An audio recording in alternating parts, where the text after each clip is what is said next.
প্রভু যীশু খ্রিস্টের সুমধুর নামে আন্তরিক অভিবাদন। মথি রচিত সুসমাচার 2:11 পরে তাহারা গৃহমধ্যে গিয়া শিশুটিকে তাহার মাতা মরিয়মের সহিত দেখিতে পাইলেন ও ভূমিষ্ঠ হইয়া তাহাকে প্রণাম করিলেন এবং আপনাদের ধনকোষ খুলিয়া তাহাকে স্বর্ণ, কন্দুরু ও গন্ধরস উপহার দিলেন। প্রভু যীশু খ্রিস্টের জন্মের সময় পূর্ব থেকে কিছু পণ্ডিতেরা তাকে আরাধনা করবার জন্য জেরুসালেমে এলেন।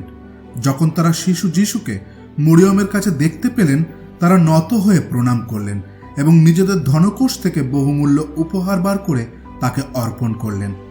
সোনা এক রাজত্বের রাজস্বের চিহ্ন, আর যিহুদিরা তাকে রাজা বলেই তো মানত। তিনি তো রাজাদের রাজা। ক্রুশে নিজের জীবনকে বলিদান করে তিনি সকল পাপী মানুষের জন্য উদ্ধারের পথ প্রস্তুত করেছেন, যেন তাকে বিশ্বাস করে সকল পাপী মানুষ পাপের ক্ষমা লাভ করতে পারে ও ঈশ্বরের কাছে অনন্ত রাজ্যে পৌঁছাতে পারে। আজ সকল বিশ্বাসীর জন্য প্রভু যীশু খ্রিস্ট তাদের রাজা এবং তারা তার আশীর্বাদিত প্রজা। সেই পণ্ডিতেরা রাজাকে উপহার দেওয়ার জন্য যোগ্য উপহার সোনা নিয়ে এসেছিলেন।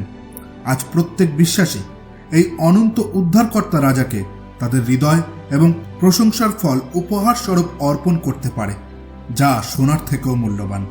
আসুন তাকে বিশ্বাস করে অনন্ত জীবন লাভ করি ও নিজের জীবন সমর্পণ করে রাজাকে যোগ্য উপহার অর্পণ করি। ধন্যবাদ। প্রভুর প্রেমে ধন্য, ওদের ভয় আর